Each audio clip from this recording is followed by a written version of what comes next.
Saúde com Alcione Marocolo. Oferecimento. Cruz Odontologia. 3 gerações onde tecnologia e excelência se encontram para cuidar de você. Hospital 9 de Julho. Há mais de 40 anos como referência em oncologia. Dr. Felipe Coelho. Ortopedia e tratamento avançado da dor. Instituto Edras. Excelência em performance e longevidade. Viva mais, viva melhor. Olá, você está na Coluna Saúde, eu sou a Alcione Marocolo e nós estamos fazendo um especial de saúde mental para você. Ao meu lado, o especialista convidado, Dr. Ricardo Barcelos, que é psiquiatra e psicogeriatra. Mais uma vez juntos, obrigada por aceitar nosso convite. Obrigado a você, eu agradeço mais uma oportunidade. Esse especial ele é muito importante, porque nunca se falou tanto nas situações depressivas, nas doenças psiquiátricas, e hoje eu quero abordar com a nossa audiência e com o Dr. Ricardo a depressão, um assunto importante que tem atingido milhões de pessoas em todo o mundo. Como é que é o panorama da depressão hoje, doutor? A depressão é uma doença que ela tem crescido muito em regiões principalmente onde não há informação, e nas regiões onde há informação do acesso ao diagnóstico e ao tratamento, a gente consegue reduzir essas taxas. Mas a gente já teve dados mostrando mais de 400 milhões de pessoas no mundo. No Brasil, mais de 2 milhões de pessoas no Brasil vivendo com depressão. Isso pessoas que foram diagnosticadas, sem contar as não diagnosticadas. Atinge mais as mulheres do que os homens, até 2 vezes mais. Você falou uma coisa importante, que é a informação como o principal vetor de cuidado. Porque antigamente, às vezes as pessoas estavam tristes ou desanimadas e a gente às vezes avaliava mal essa pessoa desanimada, ela é antissocial. Como fazer o diagnóstico da depressão? Hoje o importante é saber diferenciar o que é depressão do que é, por exemplo, uma tristeza. Se você minha irmã, por exemplo, discute comigo de uma maneira mais agressiva e tal, você me assusta, eu vou ficar triste com aquilo às vezes dias. Mas houve uma razão, eu não deixei de trabalhar, eu não deixei de fazer minhas coisas, eu não deixei de cuidar das minhas coisas, eu não deixei de ter o meu prazer, né, com as coisas que eu gosto, né, e isso vai passar. Ou seja, não tem um fundo patológico, foi casual, foi causado por um evento desagradável. Já a depressão, ela não precisa de algo como isso para acontecer. Ela tem um componente genético fortíssimo. A herdabilidade genética da depressão é em torno de 40%. Que coisa! Então a pessoa pode desenvolver a depressão sem haver nenhum motivo, e aí é uma tristeza tão profunda que ela vai comprometendo toda a funcionalidade da pessoa, toda a capacidade da pessoa de viver, né? E até mesmo de aceitar a vida e querer viver, né? Então a diferença está muito ligada a isso, a causa, né, que a depressão não precisa, e o fato de haver essa... A gente acredita hoje que a herança genética misturada ao ambiente, misturada a questões sociais, como eu falei, familiares, a depressão é considerada uma doença biopsicossocioespiritual. Ou seja, plurifatores. Porque nós somos seres biopsicossocioespirituais, querendo ou não querendo. Então ela tem que ser abordada dessa forma. Esse é o tratar como um todo que a gente preconiza e que a gente busca, né, fazer onde pode. A depressão pode ser fisiológica, bioquímica, e pode ser, ao contrário também, só emocional? Existe essa diferenciação? Ela é patológica, né? Ela não é fisiológica. Quando a gente fala fisiológica, é algo que acontece naturalmente, né? E é bom para o organismo, seu intestino funcionar, seu rim funcionar, seu coração funcionar. Não, então eu formulei errado. Eu quero dizer assim, é uma bioquímica alterada que nos leva a ficar deprimidos, ou seja, um hormônio que está mais alto ou mais baixo, nesse sentido. Sim. Isso pode causar? Sim. há hoje estudos que provam que as pessoas que têm depressão, por exemplo, no cérebro, elas têm áreas diferentes com menor atividade do que pessoas que não têm depressão. Entendi. Então, mostra mudanças realmente patológicas no funcionamento, na oxigenação, na circulação para essas regiões.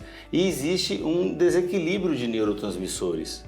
E esses neurotransmissores, os principais são a serotonina, a noradrenalina e a dopamina, eles se desregulam a ponto de tirar das pessoas condições como o ânimo, como a disposição, como a vontade, como a energia, como a capacidade de resiliência, de pensamento positivo, de alimentação, de sono.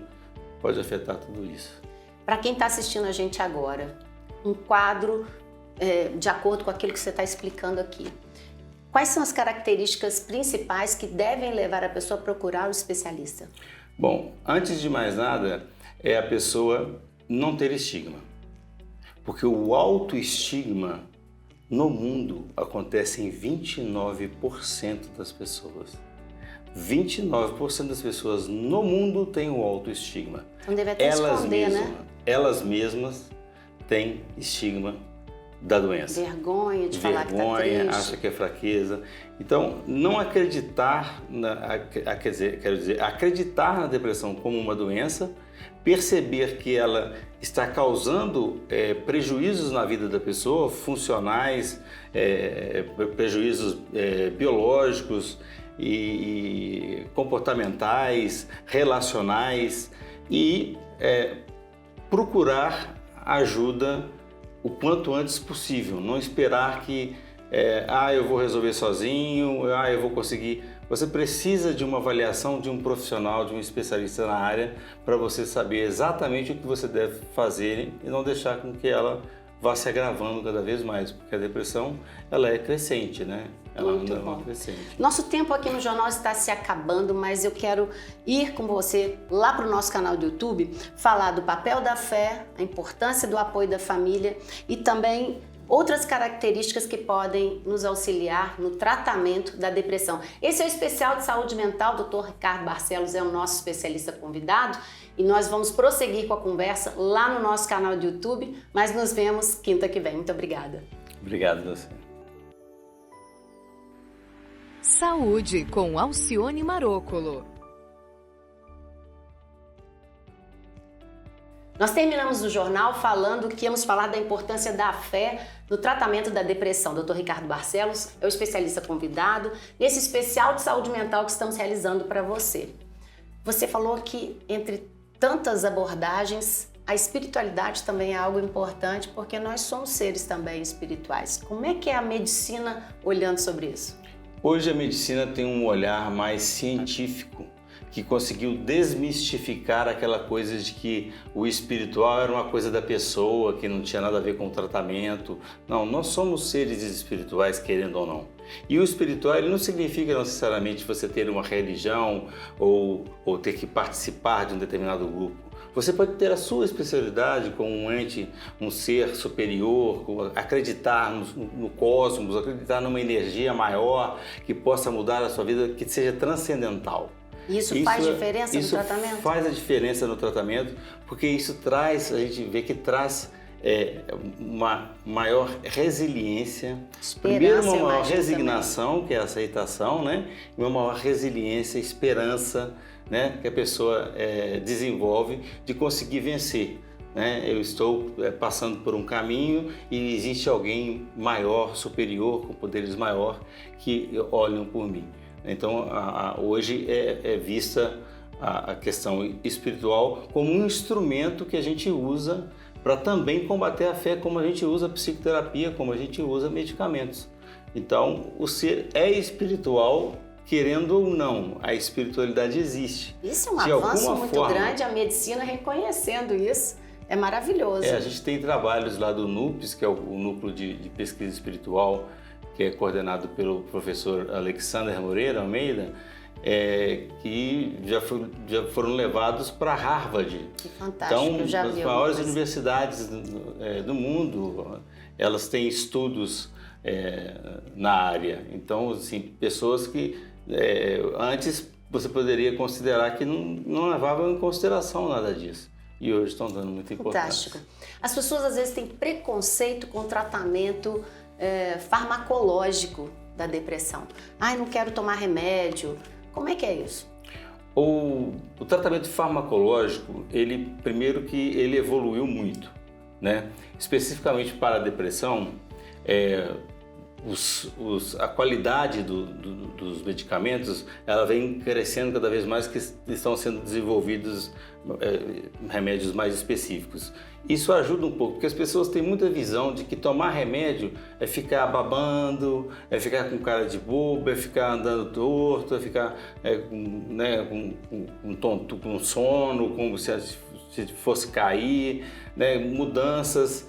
E aquela questão de que tomar remédio de psiquiatra é tomar remédio de doido. Evoluiu isso? Isso evoluiu com a diminuição do estigma que a gente tem conseguido. Mas eu tenho a percepção que as medicações também evoluíram muito. Que hoje a pessoa não fica, como é que eu vou dizer, sem percepção da realidade. Sim, de forma alguma. As medicações, elas têm efeitos colaterais, como têm efeitos terapêuticos, né? Só que os muitas efeitos vezes colaterais... é uma medicação que vai te tirar, né, daquela situação mais intensa. Justamente, dependendo do tipo da depressão, da intensidade da depressão, sem uma medicação você não consegue sair. E os efeitos, geralmente, de uma boa medicação são efeitos mais leves e que podem ser tratados, que não são tão intensos, que não causam tanto desconforto para as pessoas que tratam. Isso é ótimo. Então, são os melhores, né, as melhores formas de se lidar com essa necessidade do uso da medicação. Nós vamos colocar a rede social do Dr. Ricardo para você aí na tela, e eu quero falar de um assunto delicado. Eu tenho a percepção, conhecendo muitos casos, conhecendo muitas pessoas, lendo sobre o assunto, que a depressão ela vai se instalando e muitas vezes a família, nesse contexto, né, diário, de muito trabalho, de muitas coisas, todo mundo muito ocupado, todo mundo na sua rede social. Às vezes tem um deprimido em casa que ninguém está percebendo. E essa pessoa pode caminhar por uma fatalidade, para perder a vontade de viver. Eu queria abordar esse assunto. Sim, acontece com muita frequência, como acontece de outras maneiras, como você esquecer do seu papel de pai ou de mãe, ou de irmão mais velho, ou de tio, ou de um familiar que poderia ajudar no crescimento e desenvolvimento de uma criança que passa por várias fases na vida de forma natural, fisiológica, também da forma relacionada a doenças como a depressão. Então aquela pessoa às vezes está isolada, não há olhares para ela e ela começa a desenvolver esses sintomas depressivos, e eu digo que os sintomas depressivos eles são como uma praga, eles vão se instalando e vão se difundindo. Muitas vezes sem as pessoas perceberem. Sem as pessoas perceberem, e quando percebem pode ter havido já até coisas mais graves. Então é importante estar atento a mudanças de comportamento súbitas, a mudanças de sono, de padrão de sono, mudanças de padrão alimentar, mudanças de grupo de amigos repentinamente, sem uma explicação justificável socialmente. Então é sempre bom estar alerta a isso, porque o que você disse, nós vivemos um mundo que nós temos um excesso de informação, a gente se vê sugado por ele e há necessidade também do ponto de vista econômico, então a gente também passa por essa questão, mas sempre estar atento ao problema. Para a gente fechar, eu queria que você falasse do papel da família para resgatar essa pessoa que está vivendo esse momento difícil. Não é fácil estar nesse quadro, a pessoa normalmente não tem ânimo para nada, não quer comer, não quer levantar da cama, não quer tomar banho, e às vezes as pessoas interpretam isso da maneira errada, até com certo preconceito. A pessoa é preguiçosa, a pessoa é desanimada. Qual o papel da família nesse acolhimento, nesse auxílio para sair da situação? Principalmente combater o estigma e não deixar que o estigma interfira e possa prejudicar esse acolhimento. Como você diz, é acolher a pessoa, dizer para ela: tem uma saída, você não precisa viver assim, você não tem que viver sofrendo, há tratamentos para isso, e as pessoas podem ter a depressão desde mais novas e não são às vezes percebidas. Então, o acolhimento da família deve passar pelo combate ao estigma e pela a oferta, né?